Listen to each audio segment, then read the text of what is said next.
Bonjour tout le monde, aujourd'hui on va continuer notre introduction de votre cours. La dernière fois, on a fait expliquer les différences entre une cellule prokaryotique et une cellule eukaryotique. Donc aujourd'hui, on va continuer toujours en introduction sur la structure d'une cellule, de quoi elle est composée, quelles sont les fonctions principales de chaque constituant. On va les nommer constituants pour le moment. Après, ça va être nommé organite. Donc là, ici, la schéma ci-contre, toute une petite comparaison entre deux cellules prokaryotiques à la gauche, donc A, et une cellule eukaryotique à droite qui est C. Donc, comme vous voyez clairement, là, dans une cellule eukaryotique, vous pouvez distinguer, bien distinguer un vrai noyau et un vrai cytoplasme, où les deux compartiments sont séparés par l'enveloppe nucléaire.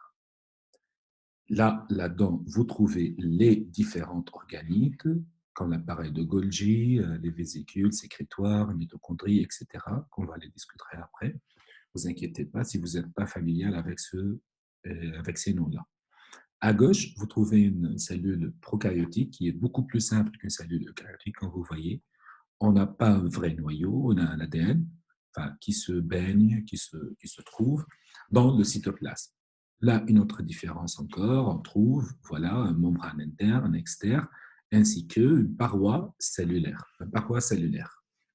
Alors là, c'est un petit peu une schématisation des deux cellules qui peut vous permettre de comprendre mieux les différences. Alors là, en bas, dans les figures B et D, là, vous voyez des photos en microscopie de contraste entre ces deux types de cellules, prokaryotiques et eukaryotiques. Là, vous voyez clairement le noyau, voilà, qui est plus sombre que le cytoplasme, il est plus dense, et l'ADN dedans, qui se voit en blanc, et le cytoplasme un petit peu en gris. Et à côté, vous voyez là, la cellule prokaryotique, on a l'ADN qui se voyait là ici en blanc et le cytoplasme. Les cellules peuvent posséder différentes formes, sachant que chaque type cellulaire possède une forme spécifique. Il ne peut pas changer son forme pendant sa vie en général. Et là, vous voyez, on a par exemple des cellules sphériques, des cellules un petit peu, bon, on va dire, rectangulaires, des petites cellules, des cellules en spirale, etc. Là, une figure plus en détail les différentes constituants et les différentes organites de la cellule, ainsi qu'avec les années de leur découverte. Après, là, ce qu'on voit devant nous, c'est les différentes organites. Là, on va rentrer un petit peu dans les organites afin de les bien comprendre. Là, vous voyez à gauche, à l'extrême gauche, on a le noyau qui est entouré dans l'enveloppe nucléaire. Juste à côté, c'est même pas à côté, c'est un prolongement. Si vous voyez là ici, c'est un prolongement de l'enveloppe nucléaire qui va faire le réticulum endoplasmique. Bon, un petit peu plus loin, vous trouvez l'appareil de Golgi qui va donner et sécréter des protéines, ok, des protéines qui sont matures ici.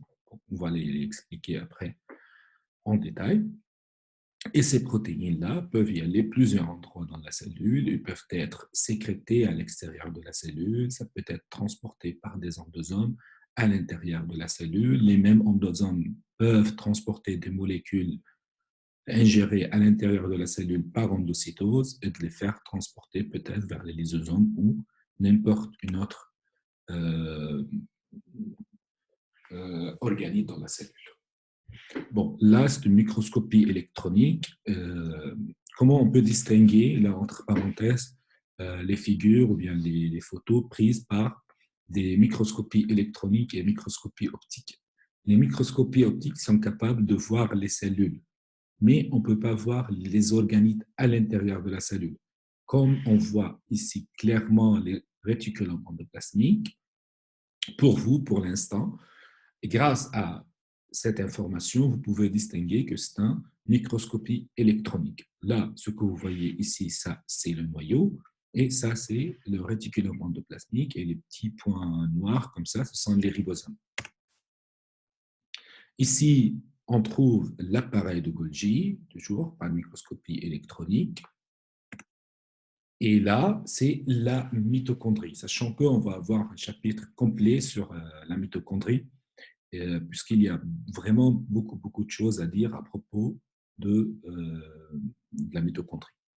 La mitochondrie, de quoi il est caractérisé? Il est caractérisé par un double membrane. On distingue la membrane interne et la membrane externe.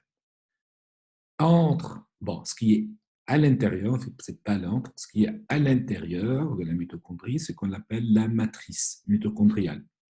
Ok, bah, elle va avoir beaucoup des systèmes enzymatiques qui sont là-dedans. Ces systèmes enzymatiques, on va les expliquer en détail pendant le chapitre de la mitochondrie. Et ce qu'on la voit ici comme des invaginations à l'intérieur, ce qu'on appelle les crêtes. Alors pour vous, le but de ce diaporama, c'est de comprendre les différents constituants, la figure générale d'une mitochondrie.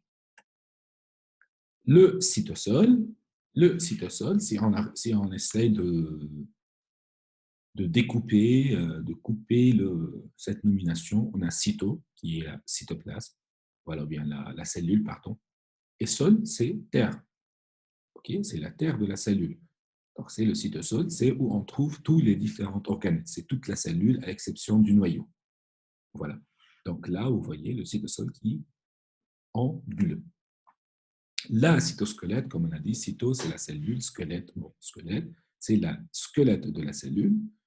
Donc, qu'est-ce qu'elle a comme fonction principale? Donc, elle assure la structure à la cellule et elle assure le dynamisme de la cellule. C'est comme ce sont les muscles de la cellule. Donc, c'est grâce à la cytosquelette que la cellule, elle va prendre sa structure et elle va avoir son dynamisme. La cytosquelette, on trouve différents types des micromolécules, comme les microtubules, les tubulines, les microfilaments, comme les filaments d'actine, et les filaments intermédiaires. Sachant que, comme vous voyez là, il y a des tubules qui sont plus épais, plus gros que les autres, comme les microfilaments, plus les micro-éléments sont plus épais, okay, pour cette plus de diamètre, ça veut dire qu'ils assurent plus la structure. Plus ils sont fines comme ça veut dire qu'ils assurent quoi? Ils assurent le dynamisme. Okay, donc, grâce à ces microfilaments, la cellule, elle va avoir son dynamisme, elle peut se bouger, et grâce aux microtubules, elle va avoir sa structure. Bon, on a encore les filaments intermédiaires, comme leur nom le dit, c'est un filament intermédiaire, alors il assure les deux fonctions en même temps. Alors là, en microscopie toujours électronique, on peut distinguer par fluorescence ces différents éléments de cytosquelette comme les microfilaments, les microtubules et les filaments intermédiaires. Alors vous voyez, ça tapisse presque la totalité de la cellule.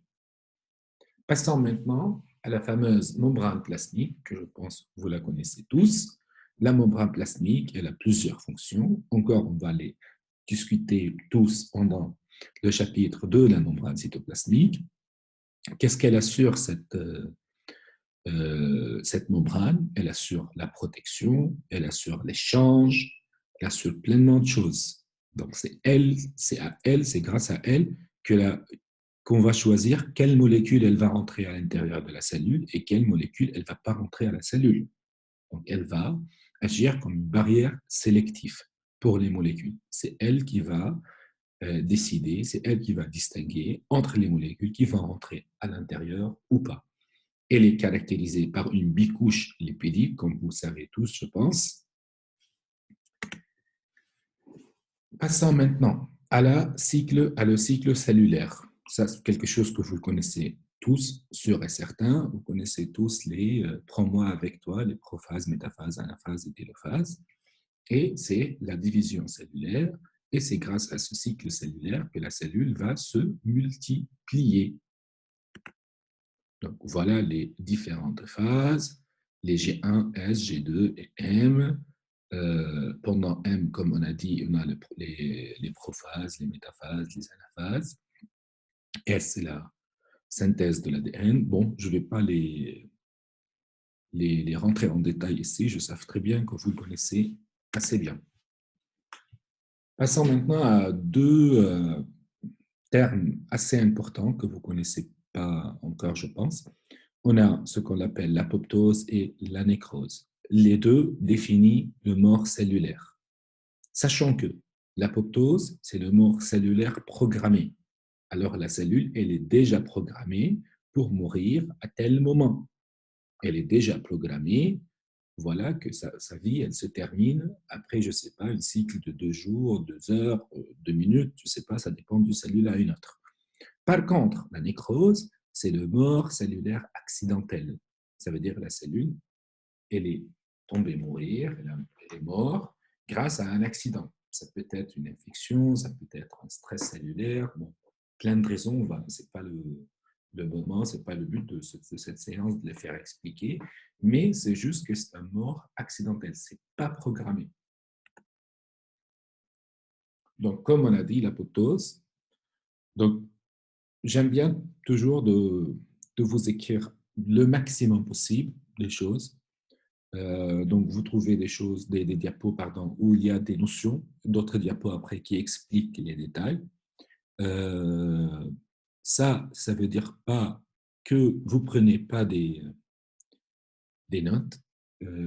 Ça veut dire pas que vous devez, et là, je mets 2 lignes sur devez, faire toujours de la recherche. Donc, vous prenez l'info, vous essayez ben voilà, de rechercher. Vous avez tous des téléphones portables, vous avez tous peut-être des PC portables. Allez, ça sert, Google, ça sert à quelque chose de très important de faire la recherche et de regarder qu'est-ce qu'il y a d'autres infos qui sont citées en ligne. Je ne peux pas citer toutes les informations ici. OK, ben sinon, on ne finira jamais. Donc, la mort cellulaire programmée, comme on a dit, c'est la suicide cellulaire contrôlée par des gènes. OK, donc l'apoptose, c'est comme l'évoque des feuilles qui tombent, OK, se flétrit et part au morceau. Donc, c'est un mort propre, sans rupture de la membrane cellulaire, membrane plasmique, pardon. Donc, la cellule, sans membrane, il ne s'éclate pas, elle se quenelle, elle se tombe, elle se devient âgée et elle rentre en mort programmée. Bon. Par contre, la nécrose, comme on a dit, c'est la mort cellulaire accidentelle ou brutale. Ça peut être suite à une agression extérieure sévère, comme des agents toxiques, comme des agents infectieux, etc. Donc là, quand vous voyez dans le cas de nécrose, on a un gonflement de la cellule et une rupture des membranes plasmiques, ce qui va induire une réaction inflammatoire. Donc, notre système immunitaire, il va dire, allez, voilà, j'ai des débris, des fragments de membrane qui se présentent. Ça veut dire qu'il y en a des cellules qui s'est éclatées, il y en a des cellules qui sont rentrées en nécrose. Allez-y, il faut qu'on défende, ce qui va créer une réaction inflammatoire. Donc, ici, on termine l'introduction. Le prochain vidéo, ça va être un organite cellulaire qu'on va l'expliquer. Allez, à bientôt.